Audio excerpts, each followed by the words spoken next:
Todos de pie, señoras y señores, la Corte.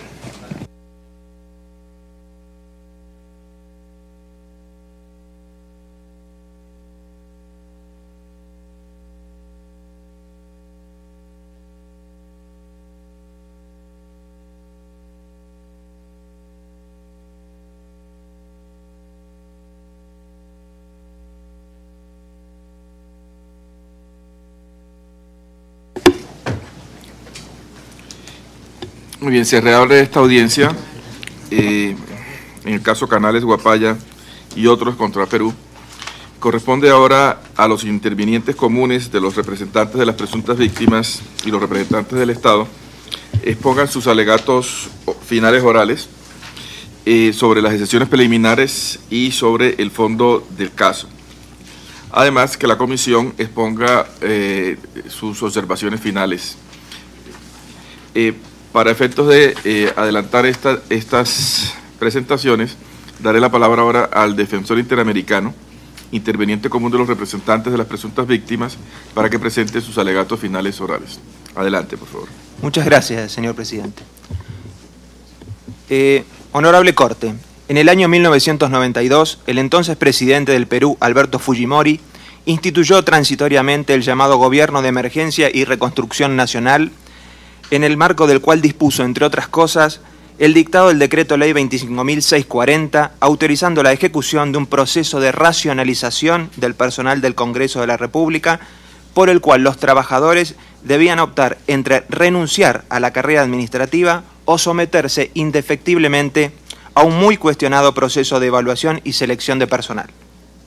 Como consecuencia del mismo, se dejó cesante a 1.117 trabajadores del Congreso de la República del Perú en diciembre de 1992, entre los cuales se encuentran nuestros representados Carlos Alberto Canales Guapaya y María Gracia Barriga Oré.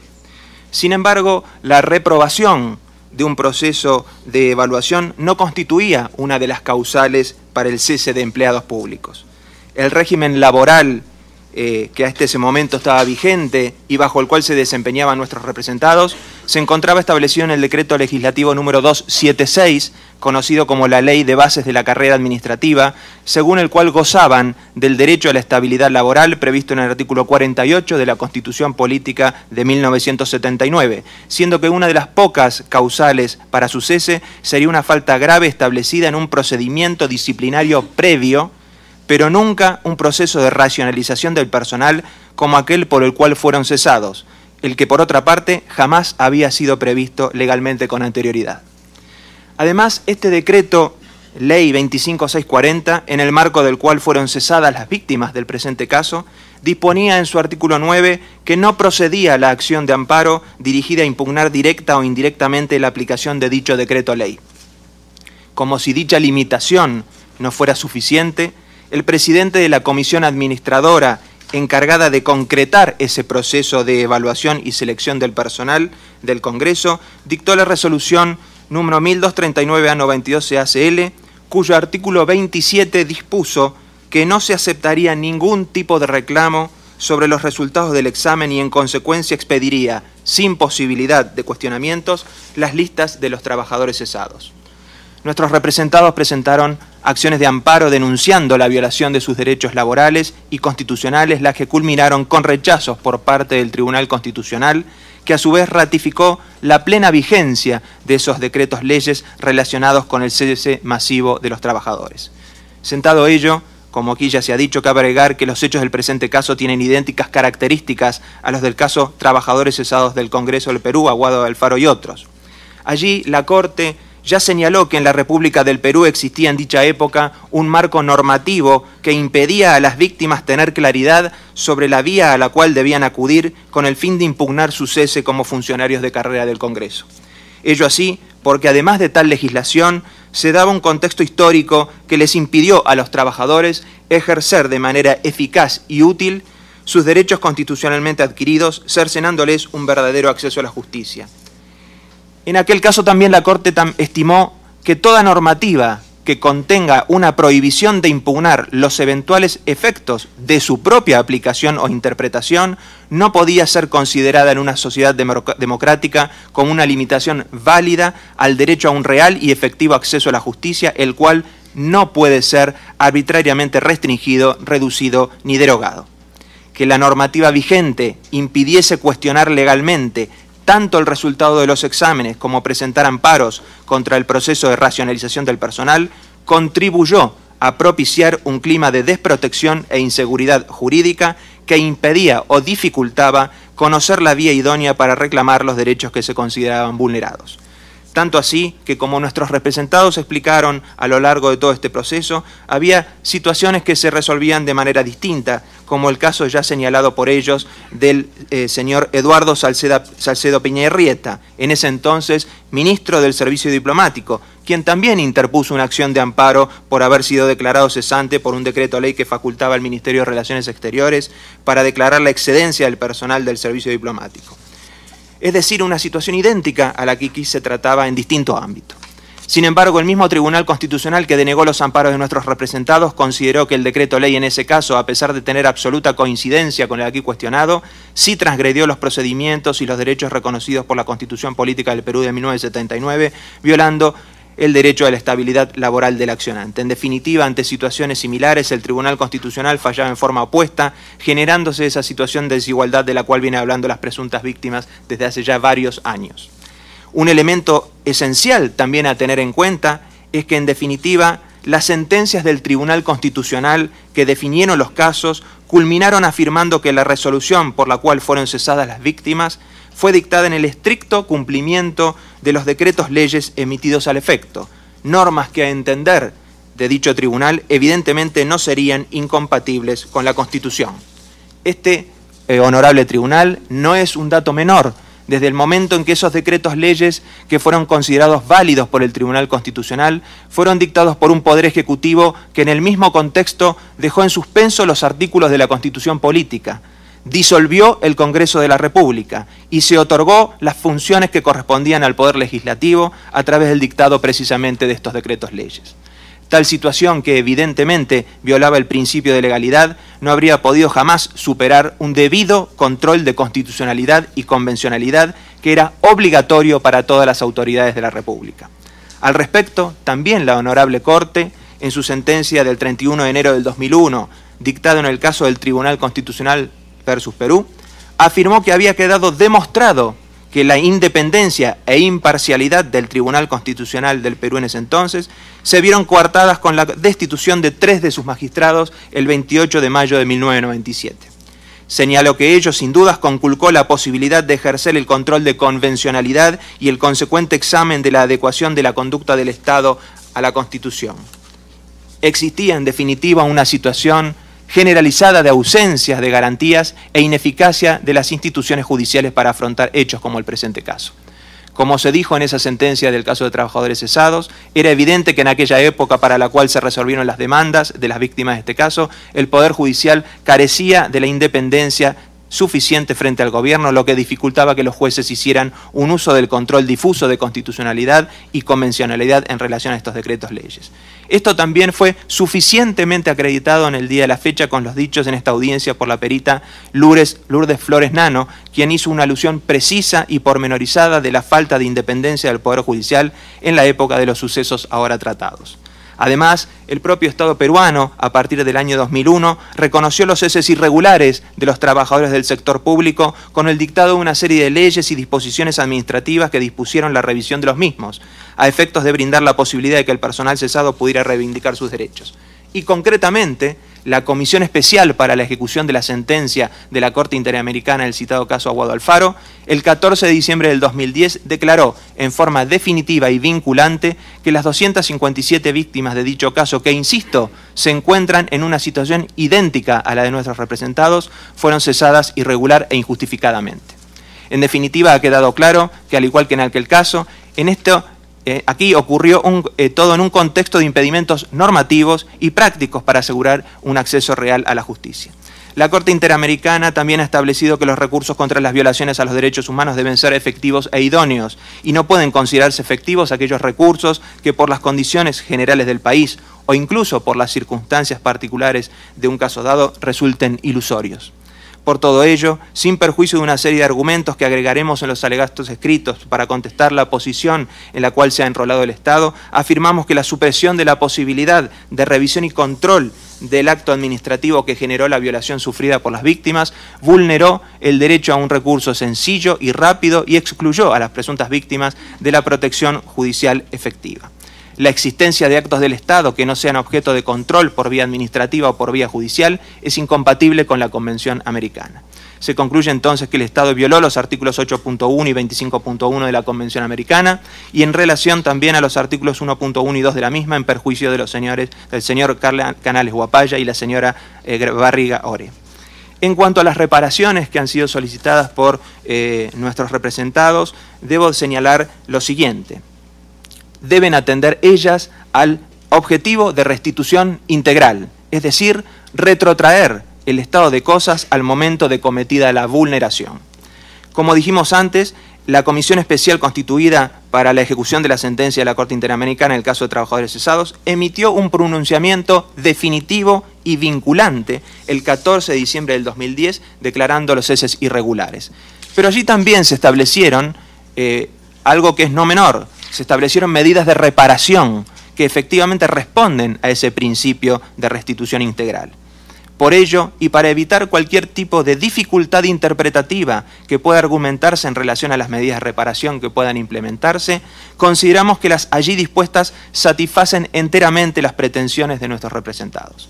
No debe olvidarse al respecto que dicha comisión especial, que ha tratado suficientemente el punto ahora aludido, estuvo conformada por un acuerdo entre el Estado peruano y las víctimas de aquel caso, que insistimos es idéntico al presente, y resultó ser el órgano independiente e imparcial que se gestó para establecer las compensaciones que eran debidas a los trabajadores del Congreso cesados irregularmente, integrado por el doctor Blanca Bustamante, su presidente, exministro del Trabajo del Perú, representantes del Congreso, del Ministerio de Justicia y, por supuesto, de las víctimas. En definitiva, lo que se pretende es que esta honorable Corte imponga al Estado el cumplimiento concreto de tales medidas de reparación, a las cuales, por supuesto, nos remitimos en su totalidad en relación a nuestros representados. Sin perjuicio también de las aclaraciones que haremos al respecto en los alegatos escritos, fundamentalmente se requiere, primero, que se reponga a los peticionarios en sus cargos, debiendo asignarles funciones iguales o análogas a las que se desempeñaban al momento de ser cesados, teniendo en cuenta su calificación profesional o técnica y sin poder reducir su categoría o nivel adquirido. Segundo, en caso de no ser materialmente posible la reposición en el Congreso por haberse suprimido las plazas, se podrá reubicar a las víctimas en otras entidades públicas en las que puedan desempeñarse de acuerdo a sus capacidades. Tercero, que se abone a los peticionarios las remuneraciones devengadas o dejadas de percibir desde el momento de su cese hasta su efectiva reposición en sus empleos. Dichas remuneraciones deberán ser calculadas con base a la remuneración mensual total que percibía el peticionario en el momento del cese, incluyendo las gratificaciones, bonificaciones, asignaciones o cualquier otra clase de remuneración adicional o complementaria que les hubiera correspondido de haber permanecido en sus empleos, como por ejemplo el cambio del régimen laboral ocurrido en abril de 1993. Y también, por supuesto, los reajustes salariales concedidos posteriormente, agregando desde ya todos los intereses legales aplicados a las deudas laborales. En el caso de la señora Barriga, se debe calcular ese plazo entre su cese el 31 de diciembre de 1992 y el regreso al Congreso en 1995 al 1 de agosto, aunque en un cargo inferior, por supuesto, y como contratada, sin la estabilidad que tenía antes. Y luego desde allí deberá recibir las diferencias de remuneración entre lo recibido en su nuevo cargo y lo que le hubiera correspondido en su cargo original, remitiéndome, por supuesto, en relación a esto, al informe que ha hecho el perito contador público Félix Buendía Ramírez en el ESAP que presentaran las víctimas. Lo propio ocurre con el señor Canales, que también me remito a esa estimación efectuada en el ESAP. También se deben reconocer a las víctimas a los efectos de su derecho a obtener una pensión de jubilación los años de aporte al sistema de pensiones en que se encontraban afiliados al momento de su cese. Que se reconozca como tiempo de servicios, antigüedad, el periodo en que no han prestado servicios por el cese irregular e injustificado de que fueron objeto. Ello debe ser consignado en sus respectivos legajos personales. Que se efectúen los aportes al Seguro Social de Salud que de acuerdo a la ley serán necesarios para que el trabajador y su familia recobren el derecho a la atención y prestaciones de este. También, por supuesto, que se pague una indemnización por daño moral y material. En el ESAP se han fijado los montos correspondientes a esta indemnización solicitada en el caso del señor Canales y en forma genérica en el caso de la señora Barriga. Debo hacer lugar que cualquier comparación que pueda hacerse con un monto menor fijado en el caso de los trabajadores cesados debe tener en cuenta precisamente algunas cuestiones. Primero, que en el caso de los trabajadores cesados, esa sentencia se dictó en noviembre del 2006, esto es, 8 años antes de esta fecha. Y este plazo se tiene que tener en cuenta, obviamente, a favor de nuestros representados que siguen soportando la dilación del trámite de sus reclamos. También debe tenerse en cuenta las situaciones personales señaladas muy pormenorizadamente por el señor Canales Huapaya en su declaración prestada ante fedatario público y que fuera acompañada a la Honorable Corte, como así también las situaciones mencionadas por la señora María Barriga. También se solicita que se publique la sentencia en un periódico de amplia circulación en el Perú como desagravio público por los daños sufridos y que se paguen las costas y gastos del proceso. Muchas gracias.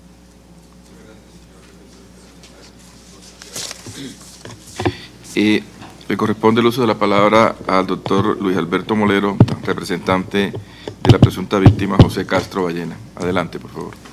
Honorable Corte, en esta mañana vengo a expresar el alegato en favor de mi representado, el señor José Castro, a fin que se determine la violación de los derechos contenidos en el artículo 8.1 y 25.1 de la Convención Americana sobre Derechos Humanos, así como el artículo 1 y 2 que refieren a la obligación de respeto a los derechos y al deber de adoptar disposiciones en el derecho interno, por los diversos acontecimientos que se han expresado tanto en el escrito de sustento inicial como en las reiteradas exposiciones que se han realizado con anterioridad.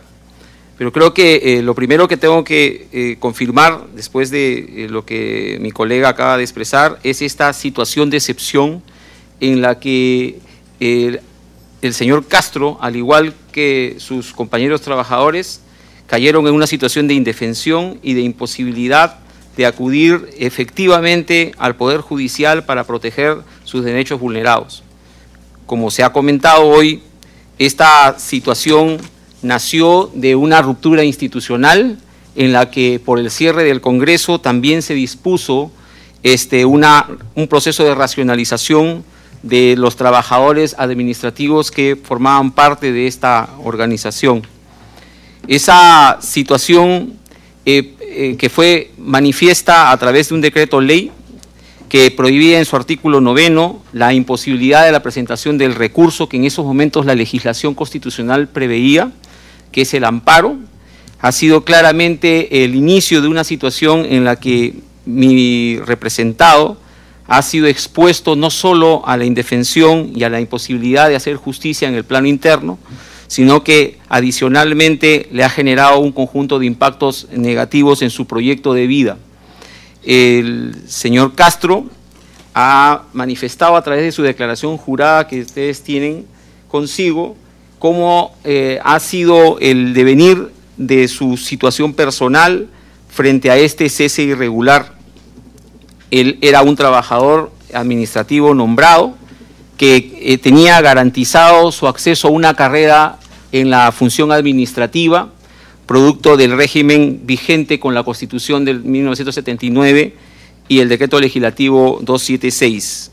Sin embargo, fue despedido, como muchos de sus otros compañeros, 1117, como se ha expresado acá, solo por el hecho de que no se sometió a un procedimiento que preveía una suerte de evaluación, pero que estaba condicionado a la imposibilidad de no hacer un reclamo efectivo frente al resultado.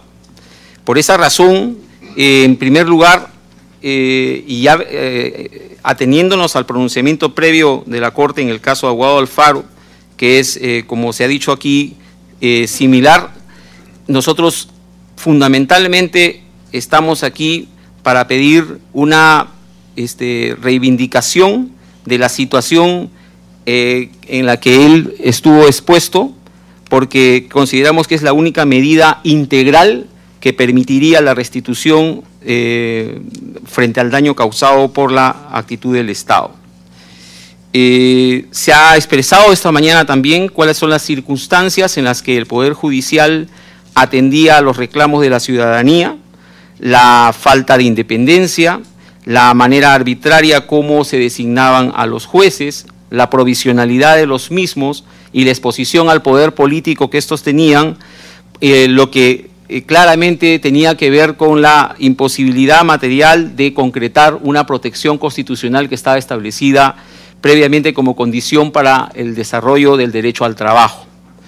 Se ha manifestado también que el Estado peruano en esas circunstancias estaba incumpliendo sus obligaciones internacionales en materia de derechos humanos y que la probabilidad que existía en la judicatura para poder pronunciarse respecto a la eficacia de la Constitución y la Convención Americana era prácticamente nula, porque no existía una voluntad real de los jueces respecto a su dependencia del poder político que los había asignado en la función. Nosotros consideramos que es muy importante que en este proceso el tema de las reparaciones tengan que ver exactamente con la eficacia que estas pueden tener en el plano interno, ya que existe un precedente que ustedes mismos han pronunciado, que sin embargo ha tenido toda una dificultad para, primero, ser interpretado y segundo, para poder ser materializado, situación que provoca al interno todavía varios conflictos por el cumplimiento cabal de la sentencia de la Corte Interamericana. Respecto a esta situación, nosotros creemos que es importante que el mecanismo de reparación integral para el caso del señor Castro y de sus compañeros tenga que ver precisamente con estas recomendaciones que se han establecido a través de la comisión presidida por el doctor Blancas, que tienen como objeto fundamental la restitución integral a una situación en el momento en que se vulneraron los derechos, así como a la adopción de medidas de reparación que permitan el restablecimiento en el trabajo de las personas que han sido afectadas por esta interrupción, que se le imponga al Estado de manera directa la adopción de estas medidas recomendadas porque son o representan un estándar que puede ser, vamos a decir, realmente atendido, porque lo que no debería ocurrir es de que estemos frente a una situación en la que el Estado se permita reinterpretar lo que es una decisión y dilatar más aún lo que ya ha sido una denegación de justicia reiterada. Creo que el eje central de la situación de vulnerabilidad en la que se encontraba mi representado y sus compañeros estaba precisamente en la actitud dilatoria que se ha tenido durante muchos años. Y es por eso también que en la situación especial de una normativa que podría permitir beneficios de reincorporación frente a los ceses colectivos irregulares operados en la década del 90, mi representado como sus compañeros tuvieron una actitud de desconfianza natural porque significaba, después de 9 años, renunciar a lo que ya había sido una situación que por lo menos generaba esperanza en ellos de una reparación a la afectación que habían sufrido. Es decir, renunciar expresamente a la posibilidad de haber hecho una demanda en el sistema internacional porque la denegación de justicia en el plano interno era manifiesta, no podía ser una condición para poder recuperar algún tipo de función laboral y por lo tanto ingresos para poder cubrir las necesidades personales y familiares. Esta medida normativa que se adoptó en el país ha sido insuficiente. Si bien ha intentado corregir muchos defectos, aquí se preguntó por los honorables miembros de la Corte si había un número, realmente la proporción entre las listas establecidas producto de esta reincorporación ha sido mínima frente a la situación en la que los trabajadores aún siguen con la expectativa de que pudieran ingresar en una nueva lista. Es decir, si en el supuesto negado que los trabajadores, en este caso el señor Castro, hubiera aceptado las condiciones, él podría estar expuesto hasta el día de hoy en no haber sido reincorporado por la forma como se han construido las listas, pero además por la forma como hasta la fecha no se ha logrado una reparación integral, que es el objetivo de un pronunciamiento en el caso de una afectación a una víctima. Por esas razones, nosotros consideramos que en el caso particular del señor Castro, que tiene, vamos a decir, una expectativa todavía de poder reintegrarse a una condición laboral efectiva, nosotros solicitamos el pronunciamiento directo de la Corte respecto a su reposición en el cargo y función, en cuanto a la necesidad de que se le reconozca los pagos de remuneraciones durante todo el tiempo en el que no las ha percibido, que se reconozca los años de aporte al sistema previsional de tal forma que pueda acceder a una jubilación conforme lo tienen los trabajadores en el régimen pensionario en el país, que ese tiempo de servicios también sea reflejado en su protección respecto a la salud, porque el sistema de seguridad social que le permitiría la protección personal y de su familia fue realmente una de las cosas a las que ha estado expuesto, producto de estar fuera de una función laboral, y que se le indemnice por los daños materiales y morales causados en esta situación.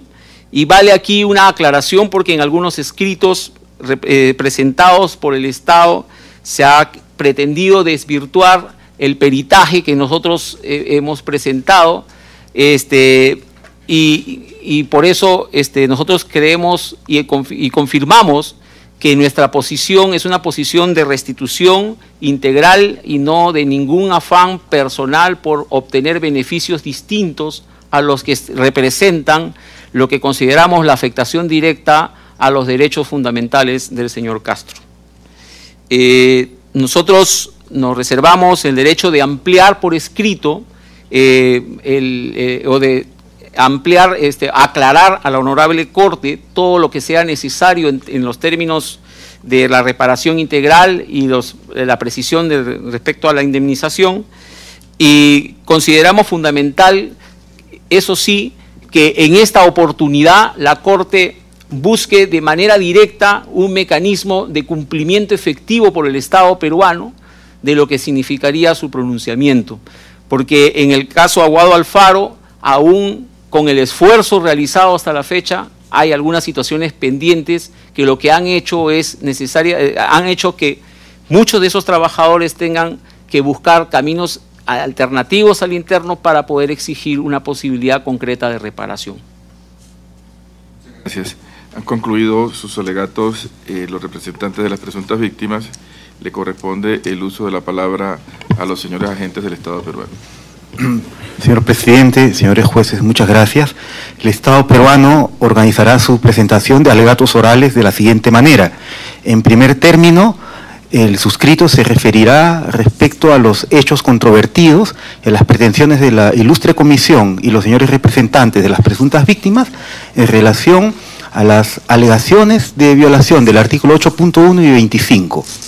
En segundo lugar, de forma muy concisa, se dirá algo en relación a las excepciones preliminares deducidas. En una segunda parte, la agente alterna y colega abogada Doris Yales se referirá a las reparaciones reclamadas, en tanto la Corte fijara que hubo violaciones de la Convención Americana. Sobre lo primero, en las diapositivas, quisiéramos señalar brevemente la cronología de los hechos.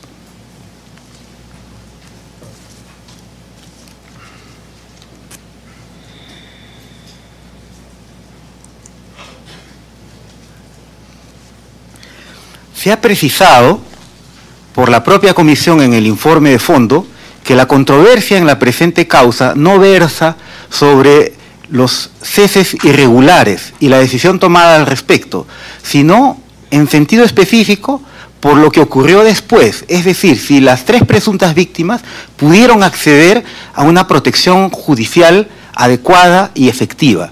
No entonces se discutirá, ni es propósito del Estado, revisar lo que ocurrió el 5 de abril, sobre lo cual hay una opinión ya formada, y es parte de la historia del Perú. No tampoco se va a discutir, como la propia Comisión ha dicho en su informe de fondo, las medidas de reparación adoptadas en un periodo democrático a partir del año 2001, de acuerdo a estándares interamericanos de derechos humanos. Solamente nos vamos a concentrar acá, y luego en los alegatos finales escritos, en relación a la alegación de falta de garantías judiciales y falta de protección judicial o de negación de acceso a estos 2 derechos protegidos por la Convención Americana. Y en la imagen, que ustedes entiendo cuentan con reproducción escrita, porque la letra quizás es algo pequeña, está evidentemente el hecho del 5 de abril, pero luego a lo largo de 1992, la expedición de una serie de decretos leyes que dispusieron la reorganización del Congreso bicameral, la racionalización de su personal, la norma que comentó la señorita Perito en relación a una norma que impedía que se discutiera ese proceso a través del proceso de amparo e incluso a través de reclamaciones administrativas. Y esto culmina el año 92 con la publicación de 2 resoluciones, una de las cuales, la 1303-B, afectó a los 3 señores presuntas víctimas que no fueron considerados calificados para seguir siendo parte del personal del Congreso de la República. A partir del año 1993, ellos empiezan a interponer, en primer lugar, reclamaciones administrativas, en segundo lugar, procesos de amparo, como consta en el informe de fondo. Pero se apreciará en la cronología o línea de tiempo que hay algunas menciones a que también hubo algunos procesos contenciosos administrativos que el Estado, muy poco antes de esta audiencia, ha podido corroborar que al menos en 2 de las personas que son presuntas víctimas fueron promovidas por ellos, pero que por razones que el Estado no alcanza a comprender, no fueron aportados a lo largo del proceso ante la Comisión Interamericana, en particular en relación al señor José Castro y a la señora María Barriga. Y hará entonces el Estado un breve comentario respecto a esos procesos y cómo fueron tratados por las autoridades judiciales peruanas. La imagen que hemos puesto para exhibición proviene de lo que sucedió en el caso Aguado Alfaro y otros, que es muy similar a este caso, como es lógico. Pero siendo similar, hay también importantes diferencias que quisiéramos destacar en estos breves minutos.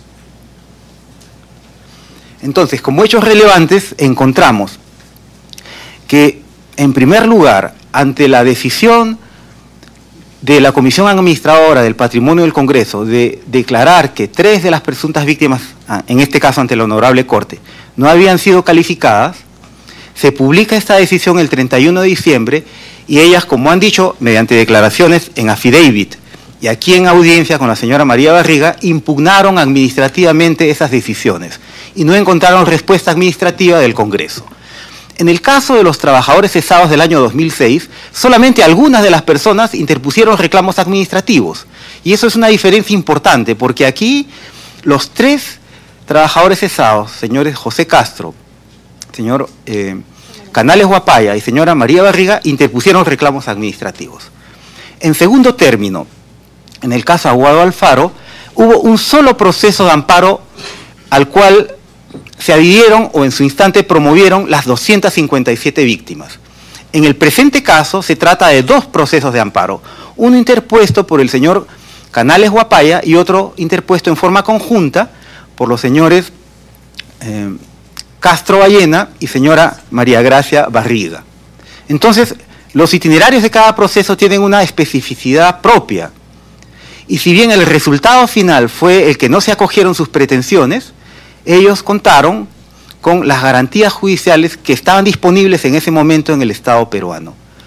Y pudieron articular, pese a la prohibición de una norma como el decreto ley que se ha mencionado esta mañana y que forma parte del informe de fondo de la Comisión, que nominalmente prohibía que se cuestionara a través del proceso de amparo las decisiones de reorganización del personal e incluso también la prohibición de reclamo administrativo. Es decir, el Estado quiere dejar sentado que, a diferencia del caso Aguado Alfaro del 2006, pese a las prohibiciones de las normas de racionalización del personal, tanto en sede administrativa como en sede judicial del proceso de amparo, los tribunales peruanos en particular aceptaron las demandas de amparo, las tramitaron, permitieron que las partes ejerzan su derecho de defensa y de acuerdo a los tribunales preestablecidos por la ley tomaron decisión sobre esos procesos de amparo. Eso parece importante porque daría a entenderse, a partir del peritaje y otras impresiones de las presuntas víctimas o sus representantes, que no había ningún tipo de protección en el Estado peruano y que la desprotección era absoluta. Se ha reconocido en algunos pasajes de la audiencia esta mañana, sin embargo, que habían algunas decisiones del Estado, como estas de impulsar esos procesos de amparo, si bien después se discute el resultado. No solo el resultado, sino la forma. El Estado desea recordar que la obligación de dotar de garantías judiciales y de protección judicial es en derecho internacional una obligación de medio y no de resultado. Y en todo caso es parte de los elementos que esta honorable Corte se servirá de evaluar de acuerdo al mandato de la Convención Americana y según su jurisprudencia constante. El otro elemento importante que el Estado desea destacar es que encontró, por una revisión indirecta de la sentencia del año 2006, que en el caso del señor José Castro y la señora María Barriga habrían presentado demandas contenciosas administrativas que no han sido mencionadas a lo largo de este proceso, ni tampoco en esta audiencia cuando la señora Barriga fue preguntada al respecto. Es probable que por el transcurso de los años no lo hubieran tenido presente, pero parece muy relevante para el Estado. Por esta razón, porque además del reclamo administrativo y del proceso de amparo, la única otra vía judicial disponible habría sido la acción contenciosa administrativa. Y a diferencia del caso Aguado Alfaro, en donde se reconoce que unos cuantos trabajadores pudieron interponer esa acción, aquí, de los 3, 2 la habrían interpuesto. Es decir, que había un recurso disponible y en ninguna de las normas emitidas a lo largo de 1992 el Estado había prohibido que se discuta en sede judicial, a través del proceso contencioso administrativo, la decisión del cese y su procedimiento. Esto parece un dato importante. Más aún, tanto el señor José Castro como la señora María Barriga, en octubre de 1993, interponen su demanda contenciosa administrativa, solicitando primero que se declare la nulidad de la resolución 1303-B de diciembre de 1992. En segundo lugar, que se declare la nulidad de todos los actos relacionados a las decisiones sobre personal asumidas por la Comisión Administradora del Patrimonio del Congreso. Y en tercer lugar, que se disponga la reposición de estas personas ahora en el nuevo Congreso Constituyente Democrático que funcionaba ya en 1993. Interpuestas las demandas fueron tramitadas ante la sala laboral, de acuerdo al procedimiento entonces vigente. Pero las dos salas laborales que conocieron las demandas de amparo acreditaron que el acceso de estos ciudadanos fue tardío y por consiguiente había caducado su derecho de discutir la materia y resolvió en un caso declarando inadmisible la demanda y en otro improcedente. Formulada la apelación, es decir, concediendo el derecho a un recurso, la materia ingresa a la Sala Constitucional de la Corte Suprema. Hay un dictamen fiscal de la Fiscal Suprema que coincide con ese criterio de las salas de derecho laboral. Lamentablemente hay un plazo, se había vencido y las acciones eran extemporáneas. Y la sala resolvió en el mismo sentido. En el primer caso ya no declaró inadmisible la demanda, sino improcedente. Y en el segundo confirmó que había improcedencia. Este dato para el Estado es muy relevante porque entonces se acredita que todas las vías judiciales posibles, disponibles, fueron empleadas, pese a la prohibición que existió en una norma de un decreto ley para impedir que hubiera reclamo administrativo e impedir que hubiera reclamo a través del proceso de amparo. Pero el Estado desea destacar, señores magistrados, que el acudimiento tardío para promover la acción contenciosa administrativa no era una medida dirigida por el Estado, sino omisión de los propios ciudadanos. Y ese tipo de omisiones no puede ser atribuido a una conducta u omisión del Estado. Es algo que quería destacar la representación del Estado y más aún aportar copia de algunas piezas de esos dos procesos administrativos contenciosos que se encontraron en los archivos de la Procuraduría del Poder Legislativo. Yo agradecería que el personal de Secretaría pudiera recibir este material, tanto en el caso del proceso contencioso del señor Castro como el de la señora Barriga, porque parece relevante, porque todo el informe de fondo de la comisión se centró en que solamente hubo un reclamo administrativo no atendido y un reclamo a través del proceso de amparo. Y este dato parece muy importante, y el Estado, tratando de contribuir a la reconstrucción histórica y a la verdad de los hechos, desea aportarlo de buena fe. No es que hubiera existido el material, si lo hubiera encontrado el Estado anteriormente, lo hubiera utilizado en el procedimiento ante la comisión. No habiendo sido eso materialmente posible, ahora parece que sería importante para la consideración de esta honorable Corte. Asimismo, el Estado desea resaltar que tanto en los procesos de amparo como en el proceso contencioso administrativo que se promovió, los litigantes pudieron desplegar las facultades que el orden jurídico nacional e internacional les reconocía. Y si bien la materia finalmente fue adversa a sus intereses, las diversas decisiones y opiniones, tanto de fiscales como de jueces y salas civiles o laborales en su caso, denotan que se trataba de una materia compleja. No es que había una decisión predeterminada para rechazar todas las acciones judiciales de reclamo, sino que habían materias de complejidad que fueron apreciadas por tribunales, como repito, preestablecidos por la ley. Incluso cuando las demandas de amparo llegan al Tribunal Constitucional, que solo contaba con 4 magistrados, los argumentos y la motivación que existe en esas sentencias permite visualizar que sí hubo un reconocimiento de las garantías judiciales y de la protección judicial. El Estado discrepa de algunas impresiones vertidas en el informe de fondo de la comisión por la representación de las presuntas víctimas e incluso por la señorita Perito, en el sentido que la desprotección era absoluta y que abarcaba todos los espacios, instancias, personas o funcionarios judiciales que intervinieron. Incluso en el diálogo se ha dicho, había excepciones que confirmaban la regla, lo cual ya es un matiz importante para el Estado. Y cuando se ha pedido opinión sobre el perfil de ciertos magistrados, ha habido matices también respecto a sus conductas como funcionarios, no en el plano personal. Y eso parece importante que pueda ser valorado por la Corte. Para cerrar mi intervención, diré algo muy breve en relación a las excepciones preliminares planteadas. 2 se refieren a que se estarían intentando incluir hechos nuevos que no están formando parte del informe de fondo de la comisión, como la situación de un ex servidor del Ministerio de Relaciones Exteriores que sí habría sido acogido en una demanda de amparo y repuesto luego de haber afrontado un proceso de cese colectivo en ese sector particular del Estado. No forma parte del informe de fondo, por consiguiente, no podría haber pronunciamiento o valoración sobre ese hecho.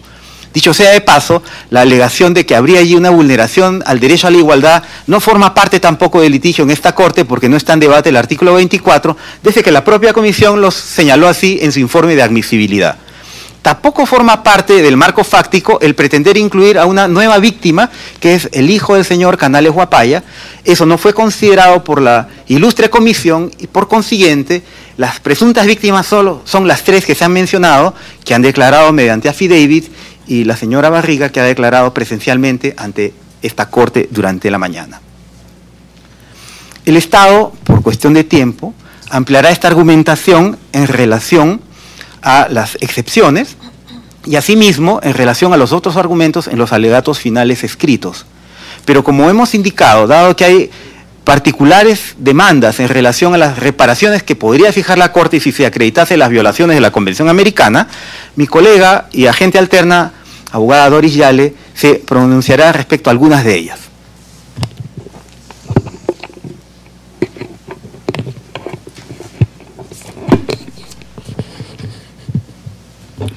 Honorable Corte, el Estado peruano procederá a analizar a la luz de la jurisprudencia de la Corte Interamericana las pretensiones presentadas por los representantes de las presuntas víctimas, que consideramos las más relevantes. Manifestamos que las observaciones sobre las otras pretensiones las ampliaremos en los alegatos finales. Empezaremos a hacer un análisis de las pretensiones del señor Carlos Alberto Canales Huapaya. El señor Canales Huapaya, entre unas de sus pretensiones, ha señalado el ser reincorporado al sistema del régimen pensionario del Decreto Ley 20.530. Señalamos en primer lugar que este tema de naturaleza pensionaria escapa de la jurisdicción de este organismo supranacional. El presente caso, como sabemos, está circunscrito a la presunta vulneración de los derechos establecidos en el artículo 8 y 25 de la Convención Americana sobre Derechos Humanos, esto es, lo relativo a las garantías judiciales y a la protección judicial.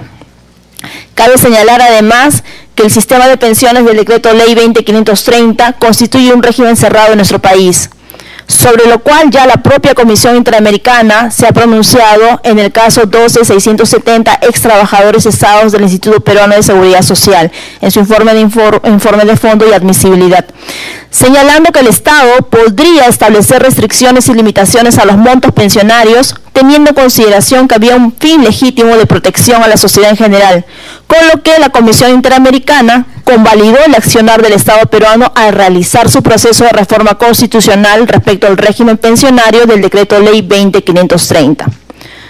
Sobre el pedido del señor Canales Huapaya en su ESAT para que el Congreso de la República pague sus aportaciones a salud desde la fecha de su cese hasta la actualidad, debemos señalar que aquí existiría una contradicción o en todo caso una falta de aclaración del señor Canales Huapaya.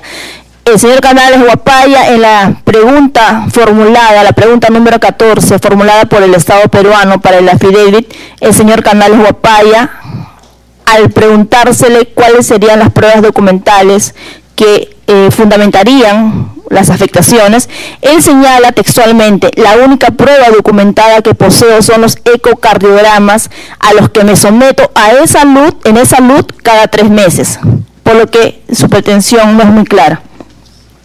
Asimismo, es preciso señalar que conforme lo establece la ley 28.791, vigente en nuestro país, los aportes de salud le corresponden solo a los trabajadores en actividad.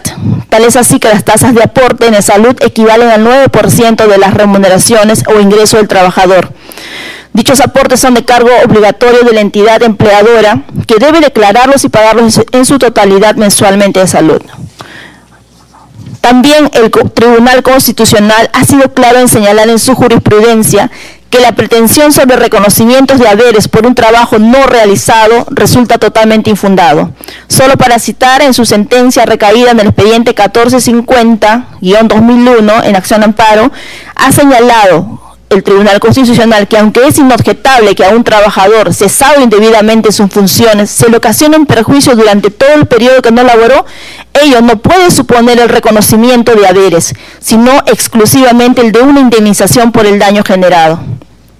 Respecto al pedido del señor Canales Huapaya en su ESAT para que su plaza u otro grupo ocupacional sea ocupada por su hijo mayor, César Canales Trujillo, cabe señalar que el propio señor Canales Huapaya ha señalado en respuesta a la pregunta número 13 formulada por el Estado peruano en el affidavit del 7 de octubre de este año, que no es su pretensión que su hijo Carlos Canales Trujillo sea declarado víctima.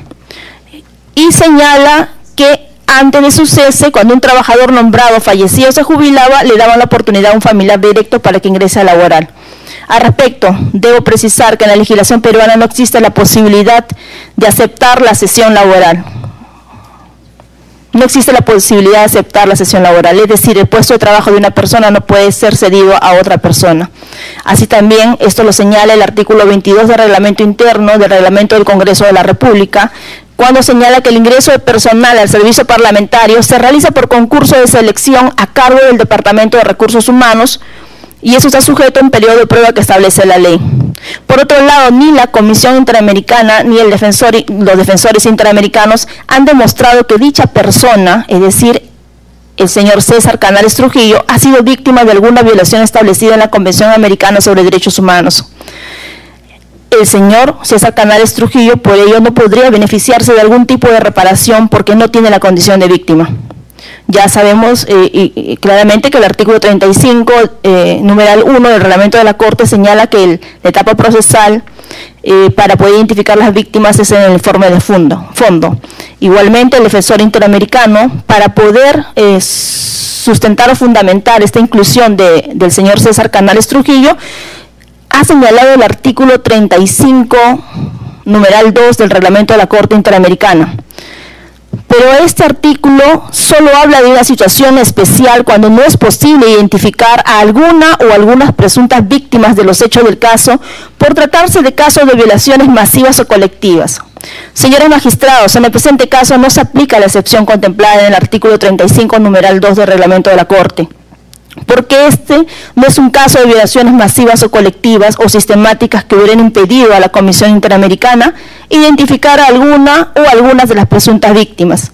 Este caso está circunscrito a 3 presuntas víctimas que ya fueron identificadas en el informe de fondo número 126, diagonal 12.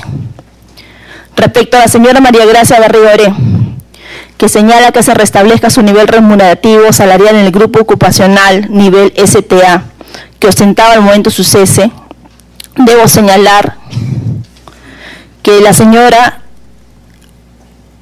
María Gracia Barriga-Oré ingresó a trabajar a la Cámara de Diputados el 1 de mayo de 1989 y fue reasignada en la plaza de servidor técnico A, siendo su entidad de origen el Ministerio de Transportes y Comunicaciones. Su cese tuvo lugar el 31 de diciembre de 1992. Respecto a la pretensión de la señora María Gracia, debemos señalar que esta pretensión no resulta procedente, pues en primer lugar, se debe dejar en claro que los regímenes laborales del Decreto Legislativo 276 y del Decreto Legislativo 728 están regulados por normas especiales.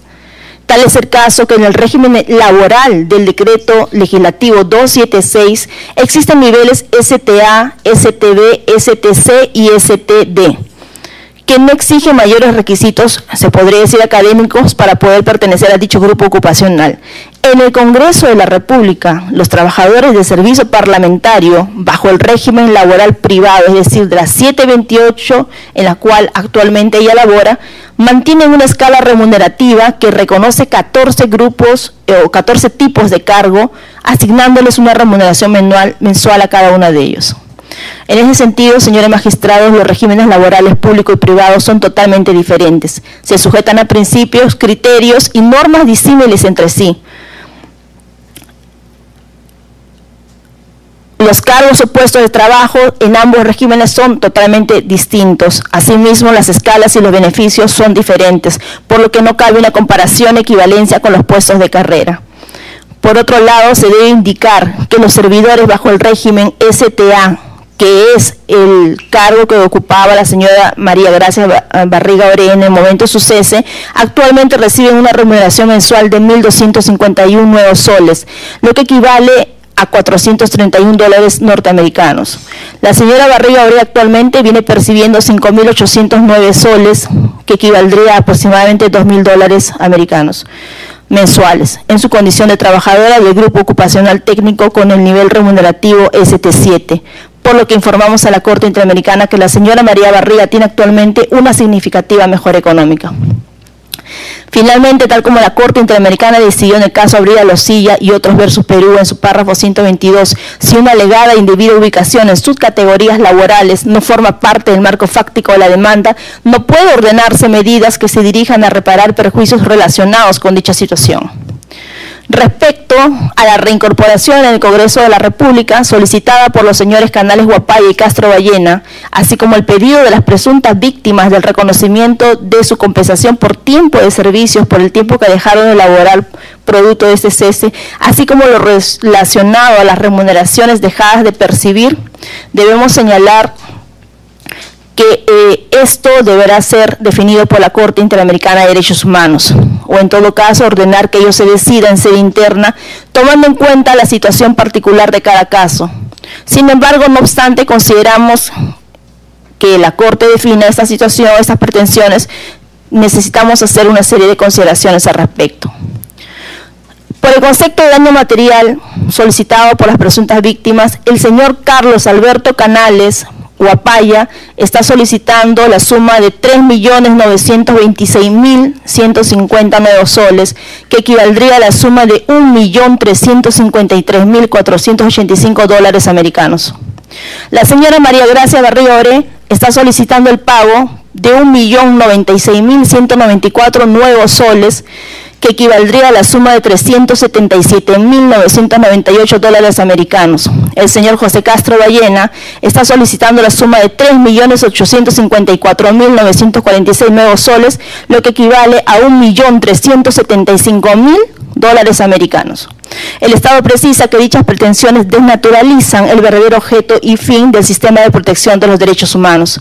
La propia Corte Interamericana ya ha señalado en reiterada jurisprudencia que el carácter y el monto de las reparaciones dependen de la naturaleza de las violaciones cometidas y del daño ocasionado, material e inmaterial, la misma que no pueden implicar enriquecimiento e empobrecimiento para la víctima o sus sucesores.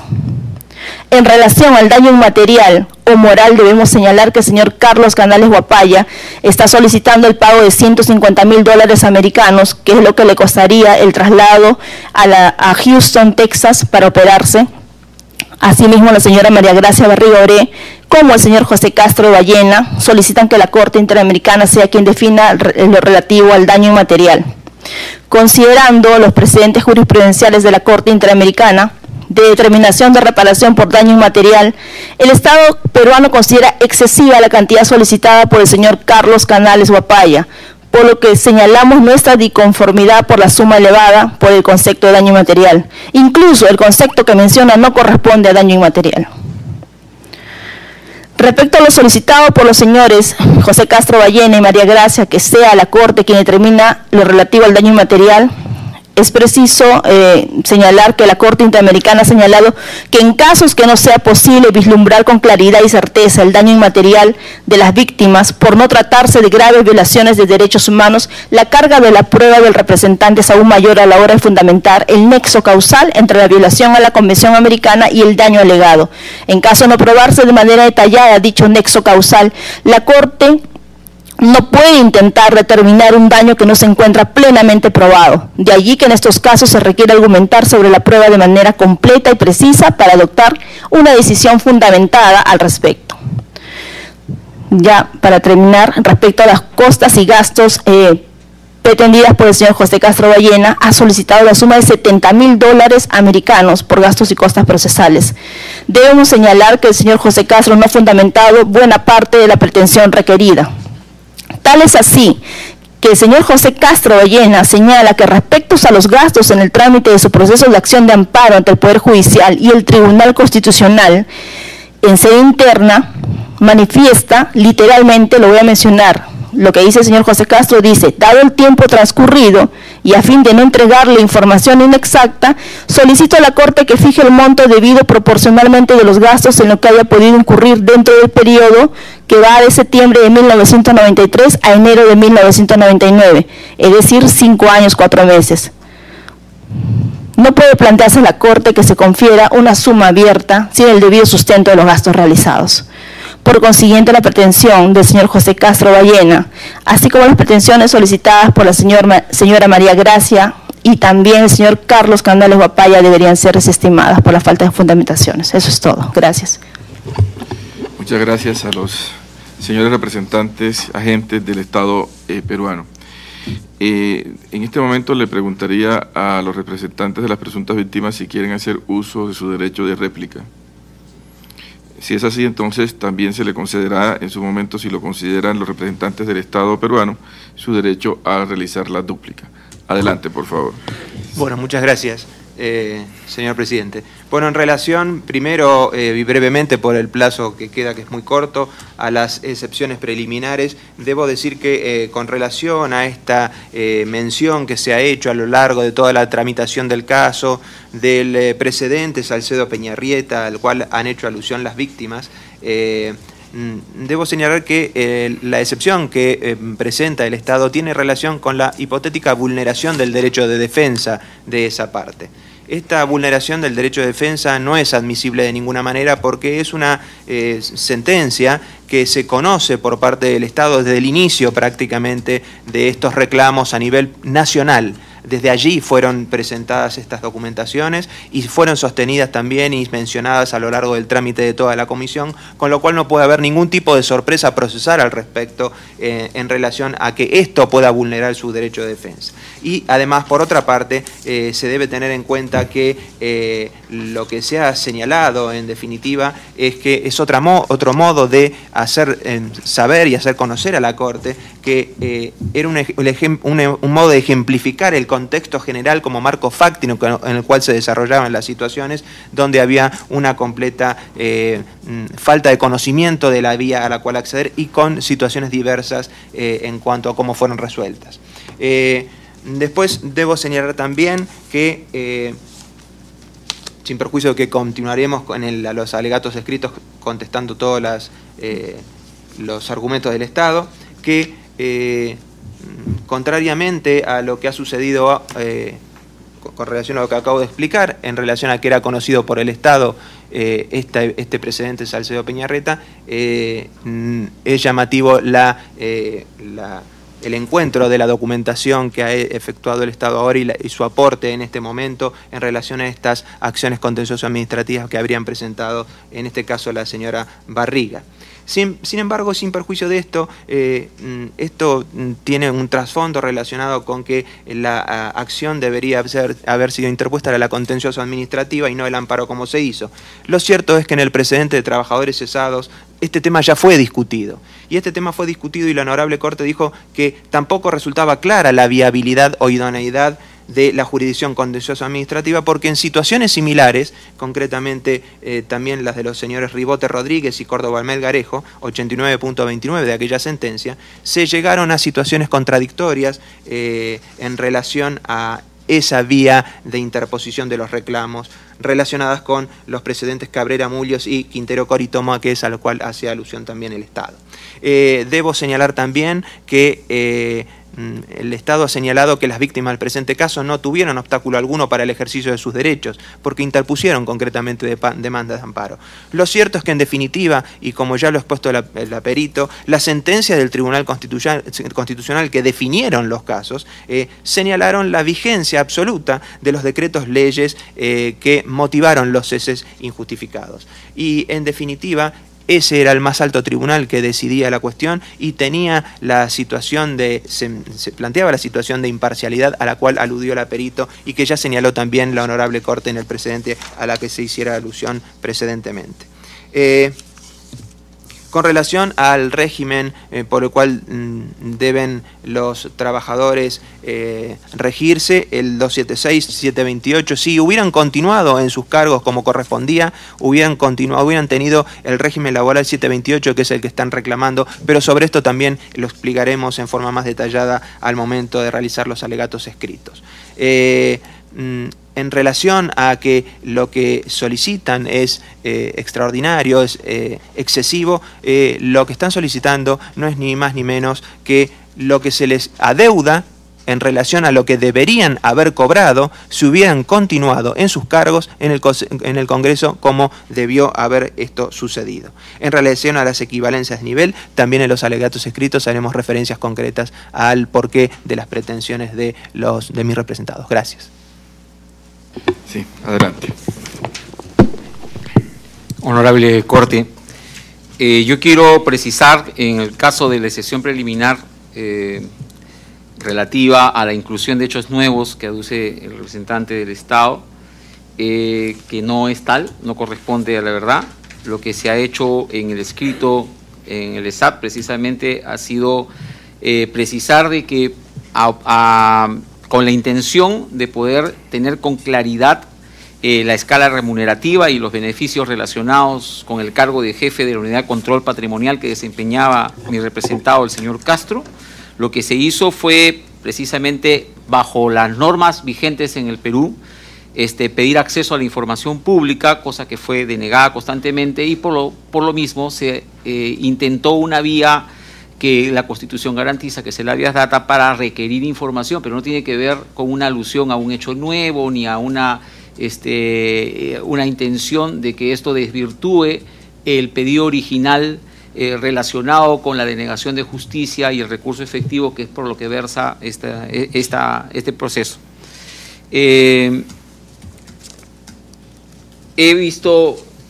Veo con claridad aquí que existen unos recursos, unas acciones contenciosas administrativas en las que se han solicitado de manera, vamos a decir, paralela a la iniciativa de carácter constitucional que mi representado oportunamente incoó, y creo que ahí hay una necesidad de que se evalúe en esta ruta crítica que ellos mismos, que el representante del Estado ha expuesto el día de hoy, la oportunidad de la presentación, porque de hecho lo que nosotros estamos aquí discutiendo, que es la imposibilidad de hacer justicia efectiva frente a una situación vulnerable de un derecho, en este caso originado por el despido de los trabajadores en un montaje de racionalización, que es lo que se hizo en ese momento.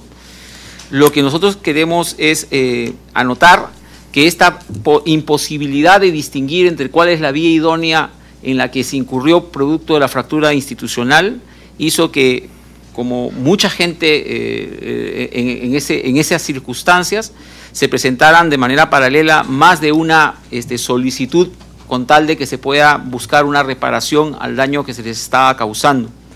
Por lo tanto, con la reserva del caso, para poder yo extenderme más en el alegato escrito, lo que quiero afirmar es que aquí, frente a una situación en la que a todas luces no se respetaba el régimen laboral que se tenía al momento, se habían suspendido las garantías constitucionales y taxativamente se impedía la posibilidad de acudir a alguna vía que pueda solucionar el tema, es cierto que se acudió y se tuvo pronunciamientos iniciales a favor, pero que estos fueron dados en una situación excesiva en el tiempo, y como dice la frase, justicia que tarda no es justicia. Lo que quiero acá recordar es la dilatada situación de indefensión en la que estuvieron las víctimas frente a una situación en la que el Estado no podía facilitar el acceso a la justicia como deberían ser el cumplimiento real de sus obligaciones internacionales en materia de derechos humanos. Se ha dicho acá también que existen algunos pedidos que no estarían correctamente sustentados. Ninguno de los pedidos que se han solicitado para poder hacer la reparación integral escapa a una situación real que ha sido la falta de un trabajo, la pérdida de ingresos, los impactos causados en la familia y en la propia persona, y lo que se está solicitando claramente es que esa medida de reparación integral verse fundamentalmente, no por el hecho, más allá del hecho de lo injusto o lo justo del procedimiento para el despido, sino fundamentalmente por el hecho de que no se ha tenido el acceso a un mecanismo eficaz para poder pronunciarse sobre la violación a los derechos fundamentales.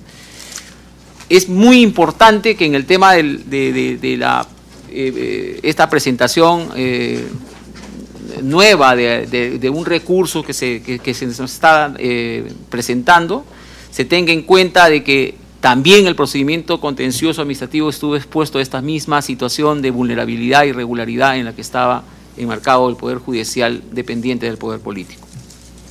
Bien. Muchas gracias a los señores representantes de las presuntas víctimas.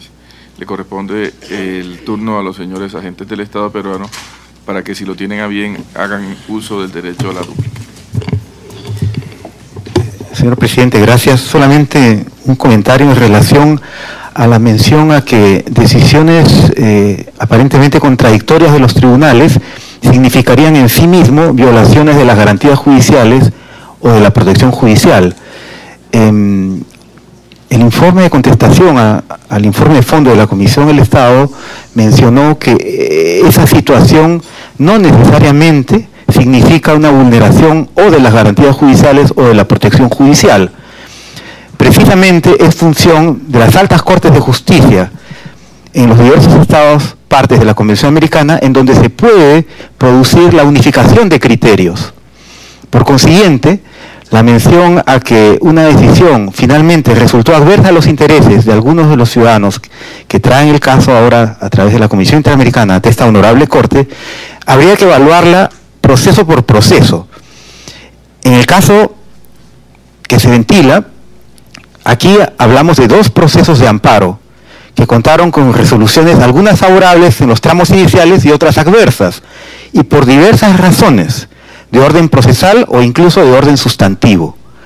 Y en cuanto a los procesos contenciosos administrativos, por la promoción tardía de esas acciones, solamente rechazados por razones de un plazo de caducidad.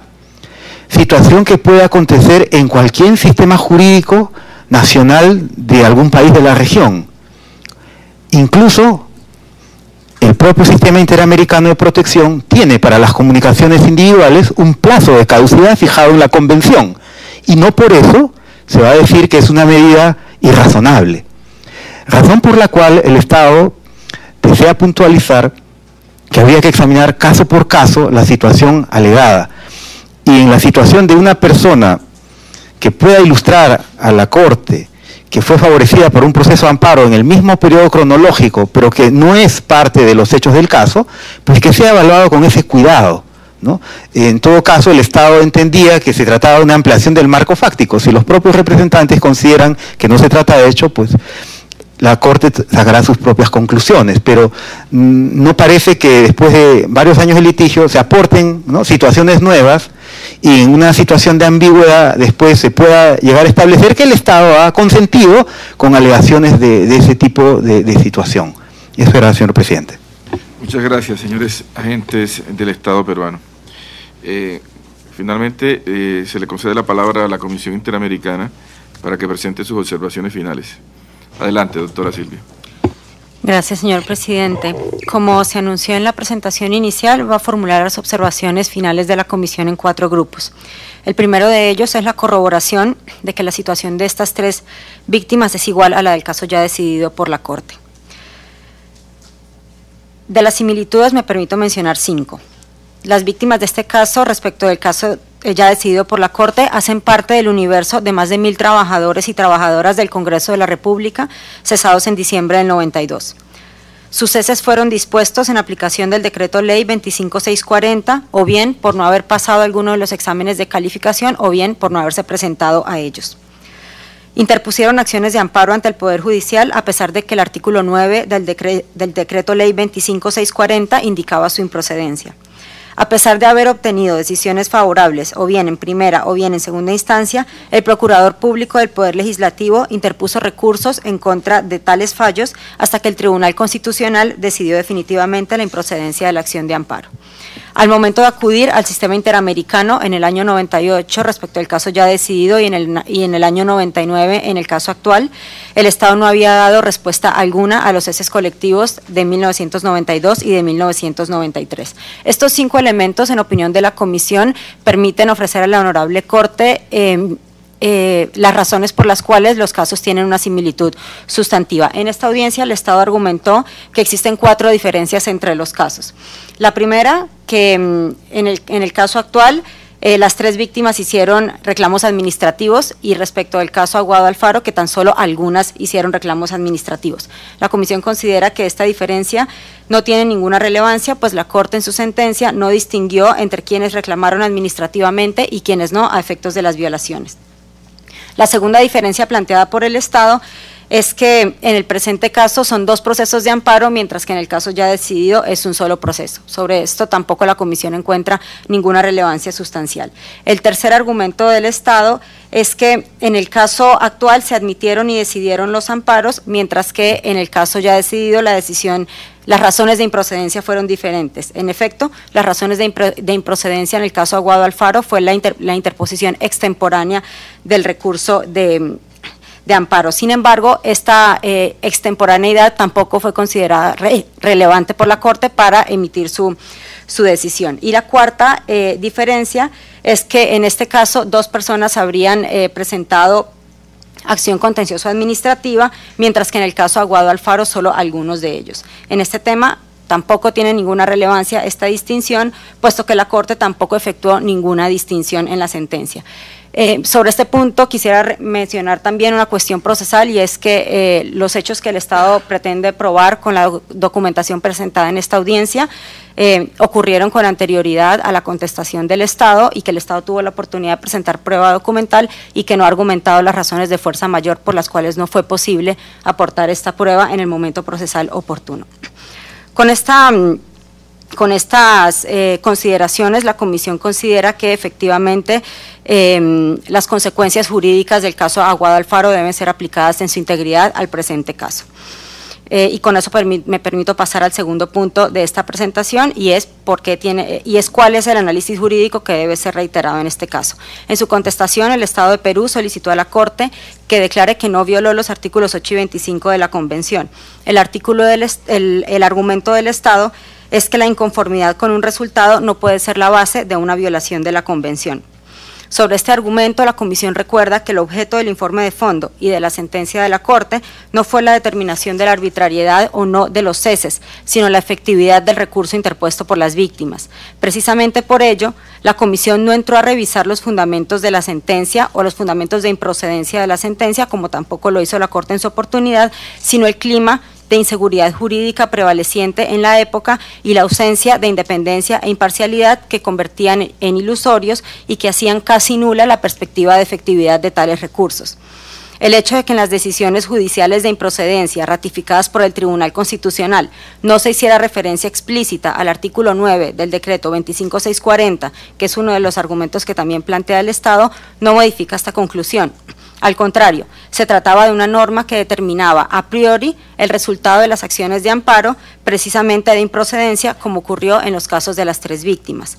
Además, como indicó la perita Flores esta mañana, existía una autolimitación del Poder Judicial. Precisamente en el caso de al menos 2 de las víctimas del presente caso, la resolución de amparo lo que hizo fue convalidar los decretos a través de los cuales se efectuaron los ceses. Otro argumento planteado por el Estado es que la Comisión no precisó el sustento de la violación del artículo 8 de la Convención. Sobre este argumento, la Comisión indicó claramente en el informe de fondo la ausencia de independencia e imparcialidad de las autoridades, en especial las altas cortes, llamadas a pronunciarse en definitiva sobre los recursos de amparo. Con esta respuesta a los argumentos estatales sobre no violación, la Comisión considera que las consecuencias jurídicas de los hechos del presente caso deben ser equivalentes a los del ya decidido por la Corte, de las cuales me permito recordar. Una determinación en el sentido de que una disposición como el artículo 9 del Decreto Ley 25640, que establecía la improcedencia del amparo, no puede ser considerada en una sociedad democrática como una limitación válida al derecho de acceso a la justicia. Una determinación en el sentido de que dicha disposición, así como la que imponía la impugnación también por vía administrativa, contribuyeron a propiciar un clima de desprotección e inseguridad jurídica que impedía a las víctimas determinar con razonable claridad la vía idónea para hacer sus reclamaciones. Una determinación en el sentido de que la independencia e imparcialidad del Poder Judicial y en particular del Tribunal Constitucional estaban coartadas.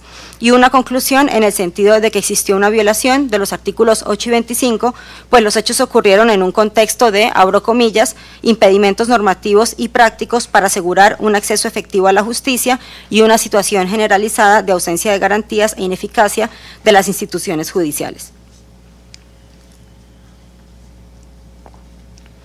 Con esta recapitulación de las principales determinaciones jurídicas que corresponden al presente caso, la Comisión se refiere a la verificación de que las víctimas de este caso estaban excluidas de los beneficios que ha ofrecido el Estado, precisamente por tener una petición ante el sistema interamericano. La Comisión no desconoce los esfuerzos que ha realizado el Estado peruano a partir del año 2001 para procurar algún tipo de respuesta por los ceses colectivos de inicios de los años 90. La Comisión pone en conocimiento de la Corte que se encuentra conociendo una serie de casos de trabajadores cesados de otras entidades estatales, en los cuales sí se está debatiendo la suficiencia o insuficiencia de dichas iniciativas para ofrecer una reparación integral y oportuna. La Comisión considera que esta determinación no es necesaria en este caso. Esto se debe a que las 3 víctimas, al igual que las víctimas del caso Aguado Alfaro y otros, estuvieron explícitamente excluidas de ser consideradas por las comisiones especiales constituidas conforme al decreto 27487. Dicha exclusión también fue reiterada en el decreto 27803, que reguló la implementación de las recomendaciones de dichas comisiones especiales. La razón de dichas exclusiones, como ya indiqué, fue tener una reclamación pendiente ante el sistema interamericano. En efecto, la solicitud de beneficios, conforme a este último decreto, exigía un desistimiento de las demandas judiciales contra el Estado, tanto a nivel interno como a nivel internacional. En ese sentido, la Comisión considera que toda la información presentada por el Estado sobre las iniciativas desde el año 2001 no tiene un impacto directo en el caso que se está ventilando en esta audiencia y, por lo tanto, lo procedente es que la Honorable Corte fije directamente las reparaciones. Y con esto me permito pasar al último punto de estas observaciones finales, relacionada con la importancia de fijar las reparaciones en términos que favorezcan su cumplimiento en el menor plazo posible.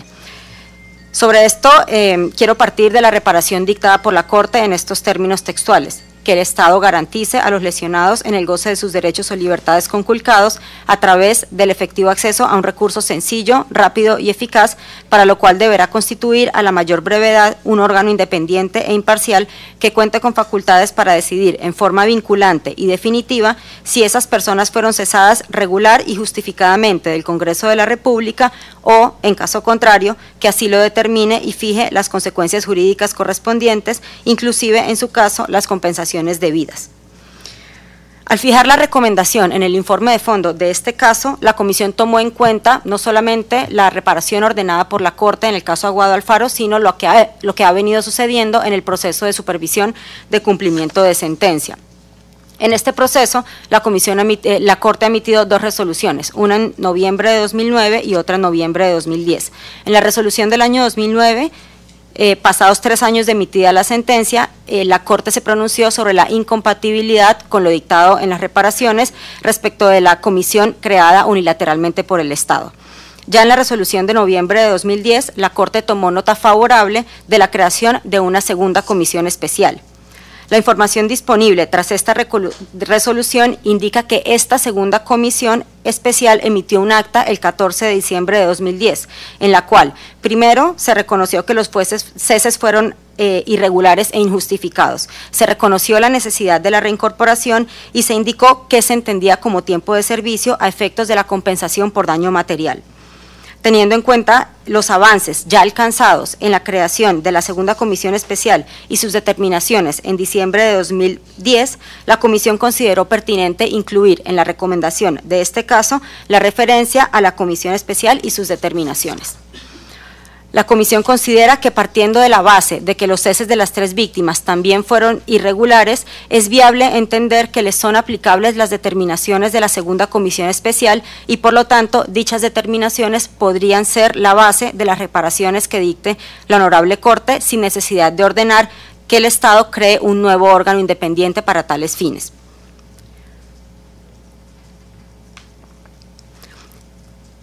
En este punto, la Comisión nota que en sus consideraciones sobre reparaciones en la contestación, el Estado hizo referencia en múltiples oportunidades al acta de diciembre de 2010, con lo cual pareciera asumir el Estado que dichas determinaciones serían aplicables al presente caso. En esta audiencia, los representantes también consideraron la relevancia de dicha acta para fijar las reparaciones. La Comisión encuentra entonces que pareciera existir un entendimiento entre ambas partes sobre este punto. Ahora bien, un aspecto a resaltar es que en la práctica del caso Aguado Alfaro y otros, la implementación de parte importante de dicha acta se encuentra judicializada. En la experiencia de la Corte, en ese y en otros casos de trabajadores en Perú, la judicialización de las reparaciones ha resultado en largos procesos de supervisión de cumplimiento de sentencia y en la práctica ha redundado en nuevas violaciones del derecho de acceso a la justicia. Entonces, si bien el acta de la segunda comisión especial de que emitió en el 2010 podría ser la base del contenido de las reparaciones del presente caso, la Comisión considera que es relevante que la Honorable Corte valore otras alternativas de implementación concreta de las determinaciones de la segunda comisión. Así, por ejemplo, la Corte podría fijar el rubro de dicha acta relacionada con el daño material a la luz de la información disponible en el expediente u otra información adicional que pudiera requerir la Corte como prueba para mejor resolver. Otra alternativa es que la Corte disponga un plazo breve a ser fijado en la sentencia para que se validen las conclusiones de la segunda comisión especial como aplicables al presente caso y que se disponga la ejecución inmediata de tales medidas, adelantando que no podrían ser remitidas al Poder Judicial. Todo lo anterior sin perjuicio de la fijación de daño inmaterial y otras medidas de reparación simbólica que pudiera dictar la Honorable Corte. Muchas gracias. Muchas gracias, doctora Silvia Serrano, en representación de la Comisión Interamericana. Me corresponde preguntarle a los compañeros de la Corte si desean formular alguna pregunta o realizar alguna reflexión sobre el particular. Juez Eduardo Ferrer MacGregor. Adelante, por favor. Gracias, señor presidente. Tengo un par de preguntas a los representantes de las presuntas víctimas. En el informe de fondo de la Comisión no se hace alusión a la violación del artículo 24 de la Convención Americana, el derecho a la igualdad ante la ley. Y algo mencionaron, pero muy poco. Me gustaría que profundizaran sobre este alegato. Lo pueden hacer, si quieren, en los alegatos escritos, ¿no? O si quieren decirlo algo, adelante, ¿no? Pero le voy a formular la siguiente pregunta también, ¿no? Hicieron mención que sería, en caso de una sentencia favorable, sería necesario pensar en algún mecanismo diferente al precedente del caso Aguado, Alfaro y otros para una mayor eficacia en el cumplimiento de la sentencia. Se acaba de hacer mención por la parte de la Comisión Interamericana en su intervención final sobre algunas sugerencias, algunas propuestas. Esto también sería importante si nos pudieran externar su opinión. Y a la representación del Estado, en el fondo hay un debate sobre si es o no aplicable el caso, el precedente del caso Aguado, Alfaro y otros, ya resuelto por esta Corte en el año 2006. Y mencionaron algunas cuestiones procesales, procedimentales que se distinguen. También me gustaría que en los alegatos escritos profundizaran en estos aspectos. ¿Por qué no es aplicable este precedente de la Corte? Y, por supuesto, la opinión de por qué sí es aplicable el precedente por parte de los representantes de las presuntas víctimas, y la opinión de la Comisión también sería importante.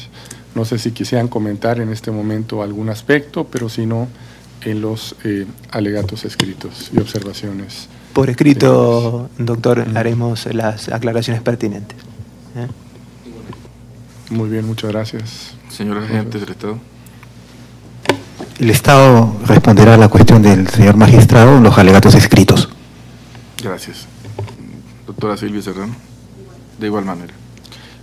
Muchísimas gracias, eso sería todo. Muchas gracias, juez Ferrer MacGregor. Juez Eduardo Vío. Sí, presidente. Adelante. Yo quisiera que en los alegatos escritos me contestaran estas dudas o me aclararan un poco más mis pequeñas deficiencias que tengo para comprender el caso. La primera es que supongo que las presuntas víctimas no alegaron en sede interna, no pudieron alegarlo, no consideraron apropiado alegarlo, la falta de independencia de los tribunales internos.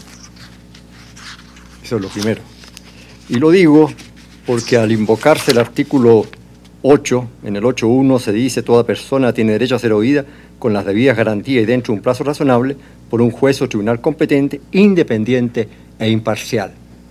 De manera que quiero ver si esa se alegó o no en sede interna, si los tribunales eran independientes e imparcial.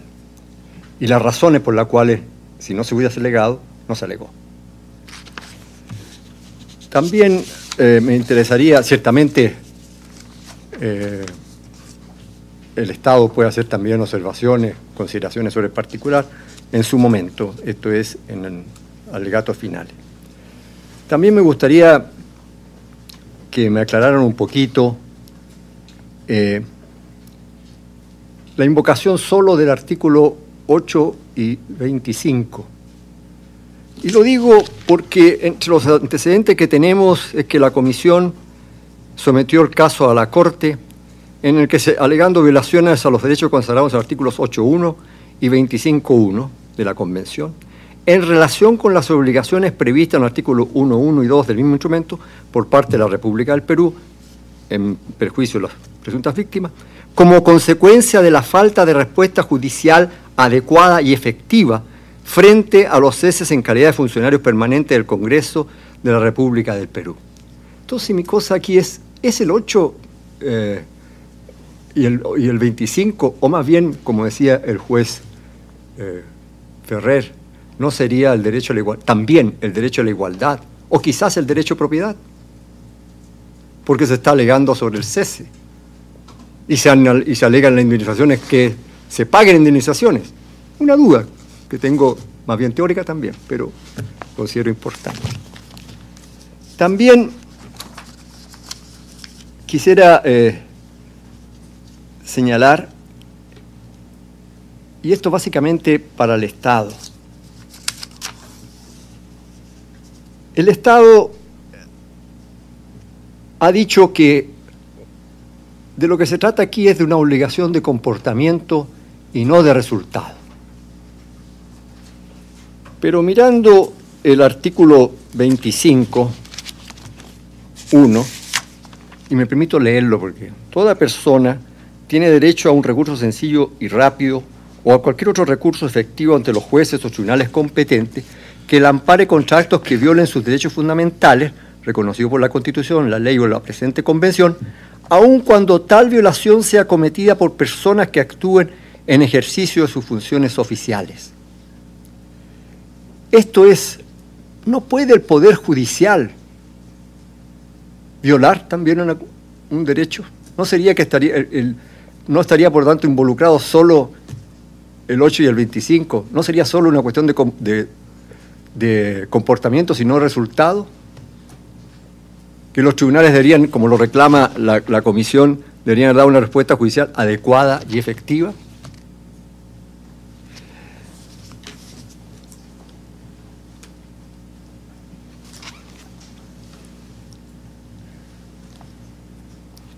Y la última reflexión también con el Estado, que es la que me tiene más preocupado, que tiene que ver también cuando vino la perito. El Estado se sustenta su posición en que se recurrió ante los tribunales y los tribunales resolvieron determinadas cosas. Pero no dice, no se pronuncia si los tribunales eran independientes e imparciales. Quiere decir que el Estado peruano es representado por el actual gobierno y por los actuales agentes que son representantes del gobierno. Sostienen que lo actuado en esa época por los tribunales, o que los tribunales en esa época eran independientes e imparciales. También en este aspecto quisiera que el Estado me hiciera una reflexión y también a presuntas víctimas, en que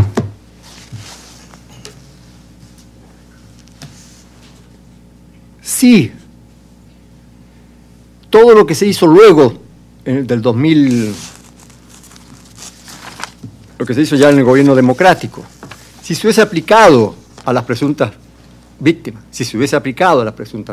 pues no se aplica porque lo dejaron fuera, porque había que renunciar a toda acción jurisdiccional, interna o internacional. Si se hubiese aplicado, ¿implicaría eso que el Estado hubiese reconocido que los tribunales de la época eran dependientes y parciales? Porque si se da una solución es porque se está pensando que hubo una violación. Esa es mi reflexión. Muchas gracias. Muchas gracias, juez Biogrossi. La idea es que este tipo de reflexiones sean incorporadas en los alegatos por escrito. Muy bien. Juez Manuel Ventura. Sí, señor presidente, muchas gracias. El juez Biogrossi se me adelantó con una de las preguntas que yo tenía. Más que pregunta, una reflexión. Yo quisiera que por escrito la comisión fundamentara por qué no alegó el artículo 21 de la Convención, el derecho a propiedad, porque yo creo que tiene una relación íntima con el tipo de reparaciones que se solicitan en este caso. Y francamente desde un principio me extrañó mucho, así es que agradecería una aclaración en ese sentido. Después me quedó un vacío sobre la explicación que dio el Estado en cuanto a que aparecen dos procesos administrativos. Nada más se dijo que aparecieron, que se encontraron. Yo quisiera que eso se aclarara debidamente también por escrito. ¿Por qué lo buscaron? ¿Sabían algo? ¿No sabían? ¿Cómo aparecieron? Porque unas cosas de estas, entre miles de recursos, pareciera que no es lógico que aparezcan como por arte de magia. Explicar un poco la situación que llevó al encuentro de estos dos recursos administrativos. Muchas gracias, presidente. Muchas gracias, juez Manuel Ventura. Le pregunto al juez Roberto Caldas. Adelante, señor.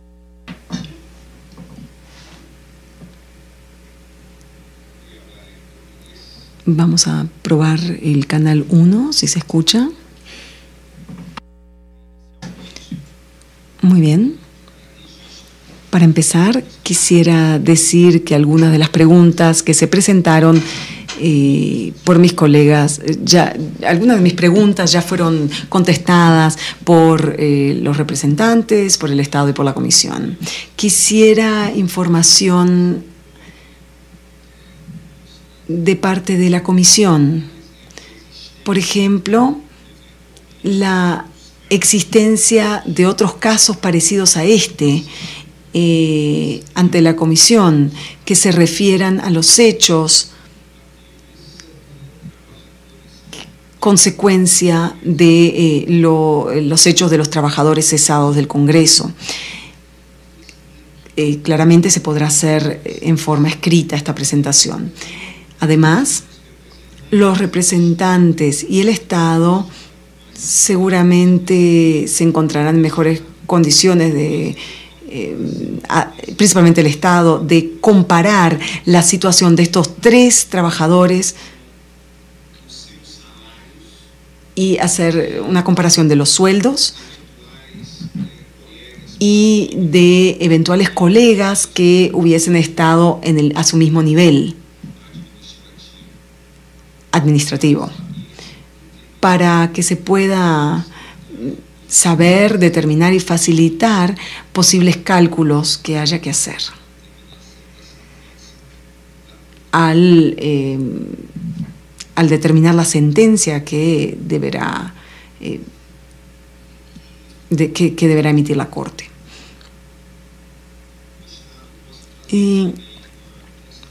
El Estado quisiera que por favor se refiriera también al efecto vinculante de las sentencias de la Corte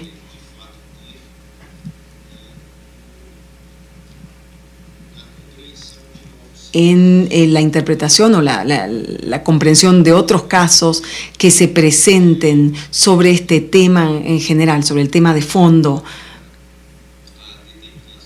para que haya una garantía de no repetición de casos ante la Corte, y también la realización, o sea, que el cumplimiento de las decisiones, de las órdenes de la Comisión. Es un tema de fondo, pero hay mucha semejanza aquí entre los casos. Entonces yo creo que sería importante que se hiciera ese tipo de precisiones. Muchas gracias. Agradezco al señor presidente también. Roberto Caldas. Muy bien, nos aproximamos a finalizar esta audiencia pública. No hay más preguntas por parte de la Corte. Antes de levantarla, quisiéramos recordar a las partes que, de conformidad con lo dispuesto en el punto resolutivo 13º de la resolución de presidencia de la Corte de 17 de septiembre de 2014, los representantes de las presuntas víctimas, el Estado y la Comisión Interamericana cuentan un plazo de hasta el 18 de noviembre de 2014 para presentar sus alegatos finales escritos y sus observaciones finales escritas respectivamente. Les recuerdo que este plazo es improrrogable. Finalmente, quisiera agradecerles y destacar el correcto comportamiento que han tenido los señores agentes del Estado, los señores representantes de las presuntas víctimas y, por supuesto, la señora representante de la Comisión Interamericana. Se ha desarrollado la audiencia con total corrección y se han respetado todos los términos acordados previamente. Así que les reitero esa gratitud y se levanta esta sesión.